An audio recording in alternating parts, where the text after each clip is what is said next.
शिक्षक बंधुगण और प्यारे बच्चों, आज से कुछ दिन पहले भी नेताजी सुभाष चंद्र बोस की जयंती को राष्ट्रीय आंदोलन के संदर्भ में समझने का प्रयास किया था और आज फिर मुझे स्कूल प्रशासन ने मौका दिया है, तो इस अवसर पर मैं आपसे जो बातचीत करूंगा उसमें मोटे तौर पर आज के दिन की जो अलग अलग दृष्टिकोण से महत्व है उन बिंदुओं के ऊपर बातचीत मोटे तौर पर रहेगी। इसके लिए मैं प्रिंसिपल साहब और स्कूल प्रशासन के प्रति आभार व्यक्त करता हूं कि उन्होंने आप लोगों के साथ बातचीत करने का एक ठीक सा अवसर प्रदान किया है। जब भी हम अलग अलग ढंग से विभिन्न त्योहारों को,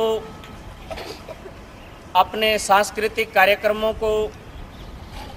मनाते हैं या समझने की कोशिश करते हैं, तो हमारे पास कुछ चुनिंदा बातें और उन बातों से जुड़े हुए कुछ पक्ष या पहलू उभर कर आते हैं और उसमें से फिर हम कुछ चीज़ें जानकारी के तौर पर जोड़ते हैं, वो हमारी जिंदगी का हिस्सा बन जाती है। आज के दिन के बारे में विचार करते हैं जिसको हम मोटे तौर पर बैसाखी के पर्व के तौर पर समझने का प्रयास करते हैं,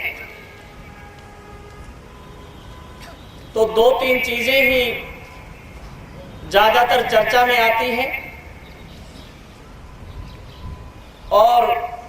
वो चर्चा यहाँ पर केंद्रित हो जाती है कि ये पंजाब का एक फसली त्योहार है। इसके पहले की पृष्ठभूमि और उस पृष्ठभूमि में इस त्योहार का विकास और इस त्योहार से जुड़े हुए भारतीय सामाजिक सांस्कृतिक परिवेश के अन्य त्योहार वो कहीं न कहीं गायब हो जाते हैं, गौण हो जाते हैं और वो औपचारिकताएं धीरे धीरे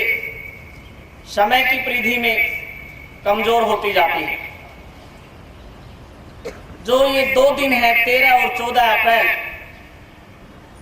यदि हम इनको उत्सवों की दृष्टि से देखें तो कई उत्सव इन दिनों में हमारे सामने आते हैं भारतीय राष्ट्रीय परिप्रेक्ष्य में। उत्तरी भारत में और विशेषकर पंजाब के क्षेत्र में, जिसको हम बैसाखी के तौर पर स्वीकार कर रहे हैं, उसी कड़ी में असम का बिहू जो साल में 3 बार होता है, उनमें से जो बोगल बिहू है वो आज के दिन जो है बनता है। केरल का विशु वो आज के दिन मनाया जाता है और तमिलनाडु का पुथांडु, आंध्र प्रदेश का उगादी, ये वो फेस्टिवल है जो बैसाखी के इर्द गिर्द घूमते हैं और तकरीबन सबके आयोजन का मकसद वही है जो बैसाखी के साथ जुड़ा है। मोटे तौर पर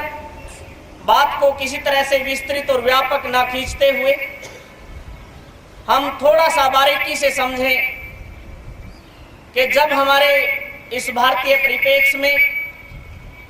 सभ्यता और संस्कृति शुरुआती चरण में थी और धीरे धीरे हमारा जो व्यवसाय है पशुपालन के साथ साथ कृषि विकसित हो रहा था, उसी के साथ इन सभी नए त्योहारों की उत्पत्ति हुई और उस उत्पत्ति की जो है विकास की प्रक्रिया में इनको इस रूप में समझने का प्रयास किया गया कि हमारी संस्कृति इस तरह से बने और इस तरह से जुड़े जिसमें हम अपने व्यवसाय को भी जोड़ सकें, अपनी संस्कृति को भी जोड़ सकें और उसके साथ जुड़ी हुई जो हमारी भावी पीढ़ियां हैं वो उनसे प्रेरणा ले सके। तो यदि हम इसको मोटे तौर पर लें तो हमारी लोक परंपराओं में ये दिन नव वर्ष के शुरुआत का दिन होता है। अलग अलग क्षेत्र में जिसके मैंने त्योहारों के नाम लिए, तकरीबन सबका यही अर्थ है। बैसाखी ग्रीष्म ऋतु और बसंत ऋतु का संगम और वहां से नए वर्ष की शुरुआत। ये उत्तरी भारत में असम के बिहू के उसमें वो भी फसल के साथ और नए वर्ष के साथ जुड़कर इस बात को प्रस्तुत किया गया। विशु जहां नव वर्ष का त्योहार है, वहीं नई पीढ़ियों का केरल के इलाके में नई चीज और नई व्यवस्था की शुरुआत का त्योहार इसी कड़ी में है। यही उगादी जो है आंध्र प्रदेश के त्योहार के तौर पर जाना जाता है त्योहार है। और नव वर्ष हमेशा उमंगों का, खुशियों का और उल्लास का त्योहार होता है। हम हर वर्ष जब भी कोई नया वर्ष आता है, मोटे तौर पर हम 1 जनवरी को लेते हैं या फिर विक्रमी संवत और शक संवत का लेते हैं, तो उसमें हम नव वर्ष की शुभकामनाएं देते हैं और वो शुभकामनाएं सिर्फ औपचारिकता की जिंदगी का हिस्सा होती हैं। जबकि सच बात यह है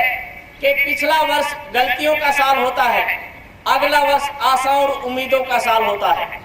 तो ऐसी स्थिति में हमारे पूर्वजों ने एक परंपरा बनाई और परंपरा ये बनाई कि हम नया वर्ष भी मनाएं और नए वर्ष की सांस्कृतिक धरोहर के साथ अपने व्यवसाय को जोड़ें। वैसे तो जो संस्कृति है उसके 4 मुख्य पहलू माने जाते हैं: आचार, विचार, व्यवहार और त्योहार। इन चारों चीजों से मिलकर संस्कृति का निर्माण होता है और जब संस्कृति का निर्माण होता है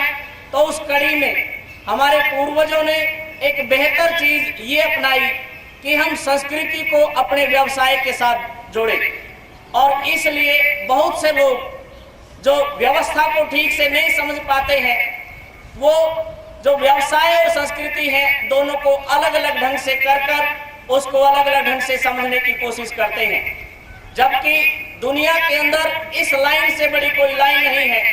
कि काम जो है